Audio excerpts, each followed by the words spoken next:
최근에 화제가 된 내용이죠. 추미애 전 장관이 그 장관을 그만둘 당시에 민주당 내 압박으로 인해서 대통령실에서 문재인 대통령이 사임하라고 얘기를 한 거다라고 이제 밝혀서 여러 가지 이제 뭐 그거에 대한 평들이 나오고 있어요. 어떻게 보셨습니까?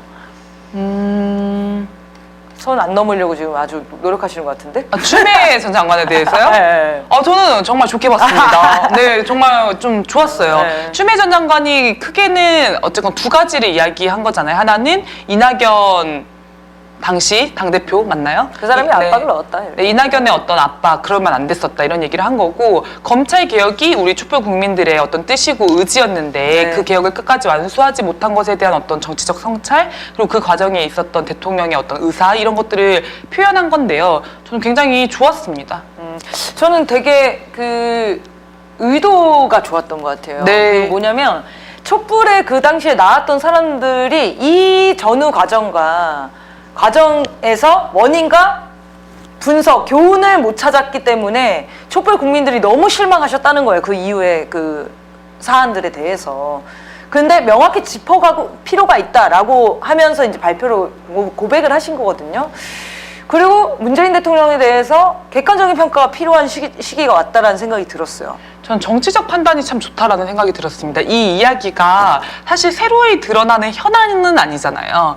이전에 있었던 이야기고 그쵸. 추미애 장관도 이 얘기를 묵혀두고 있었던 겁니다. 그러면은 언제 이 이야기를 꺼내야 할까에 대한 고민을 정치인으로서 했을 것이다. 근데 지금 왜 이 이야기를 꺼냈을까 생각을 해보면은 어쨌건 이낙연이 입국을 해서 이재명 대표 중심으로 잘 개혁해서 가야 하고 오염수 투쟁을 잘해야 하는 시기에 당을 흔들려고 하는 움직임이 있지 않습니까, 지금? 네. 그래서 뭐 나라 걱정하고 있다, 당 걱정하고 있다, 문재인 대통령 만나서 이런 얘기 했다는데 그런 속에서 추미애 장관의 발언이 있었던 겁니다. 그래서 저는 이거는 이낙연을 위시한 이 반개혁 세력들의 반개혁 움직임에 대한 경고를 날리는 거다. 지난날에 이런 움직임이 있었고 이것이 실제 크나큰 과오가 되었다라고 하는 것을 분명히 짚어줌으로써 그런 움직임을 좀 무력화하려고 했던 것이 아닌가 싶었습니다. 매우 응원하고요.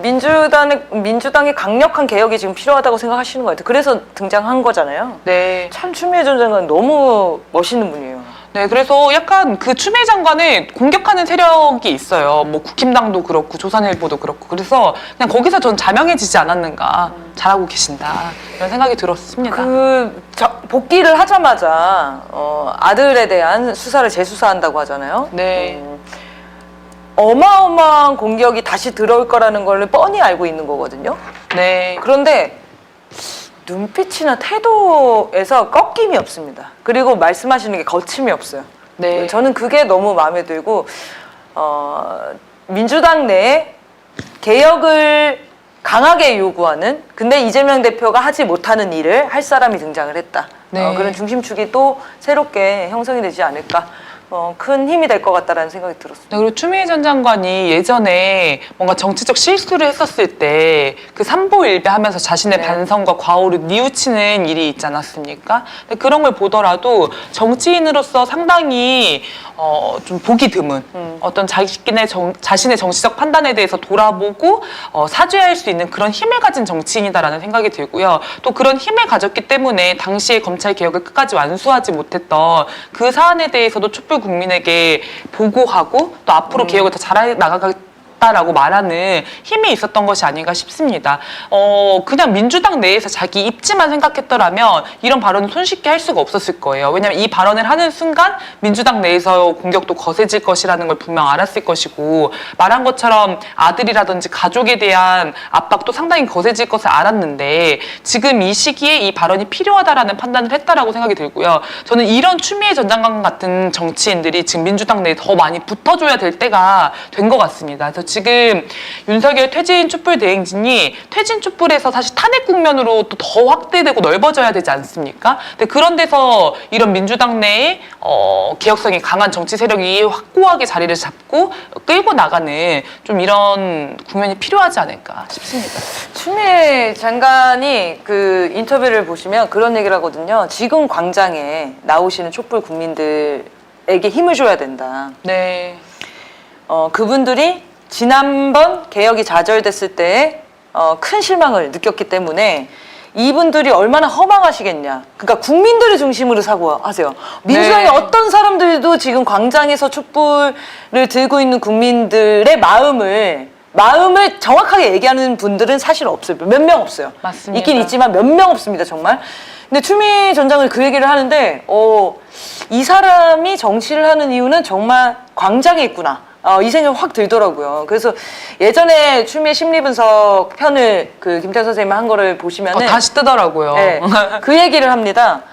굉장히 지사형 그 정치인인데, 그러니까 정치를 글로 배우신 분이에요. 그러니까 국민의 민주주의를 글로 배우신 분이에요, 먼저. 근데 그거를 눈으로 확인한 게 촛불혁명이었다는 거예요. 네. 그게 자기가 그동안 공부했고 이게 맞다, 옳다라고 생각했던 이론이 현실에서 드러나는 거를 경험했고 자기가 그 촛불의 경험은 정말 평생 가져갈 것 같다. 이런 언급을 하시거든요. 인생의 그때 인생의 가치관이 바뀌지 않으셨을까? 철학이 바뀌지 않으셨을까? 국민들이 정말 큰 힘을 가지고 있고 국민들이 이 역사의 주인이구나라는 인식을 확 느끼게 되셨던 것 같아요. 네. 그리고 저는 그런 생각도 좀 듭니다. 문재인 정권이 사실 성역은 아니지 않습니까? 어쨌건 윤석열 정권의 이런 극악무도한 검찰 독재가 펼쳐지게 되는 과정에서 문재인 정권의 실책이라든지 부족한 부분이 분명히 있었고 이것에 대해서 객관적으로 좀 짚어갈 필요는 분명히 있다. 근데 이것을 마치 이야기 꺼내는 순간 문재인 전 대통령에 대한 공격인 것처럼 해버리면 사실 그거는 문재인을 위한 일도 아닌 거죠. 그래서 성역화할 문제가 아니고 어떻게 하면 우리가 더 좋은 대한민국을 만들기 위해서 더 좋은 정치 세력을 형성할 것인가 이걸 가지고 고민을 해야 된다. 그런 방향이 민주당에서 더 도움되는 방향이라고 생각하고 추미애 장관의 어떤 발언의 의도도 그런 것이 아니었겠는가 싶습니다.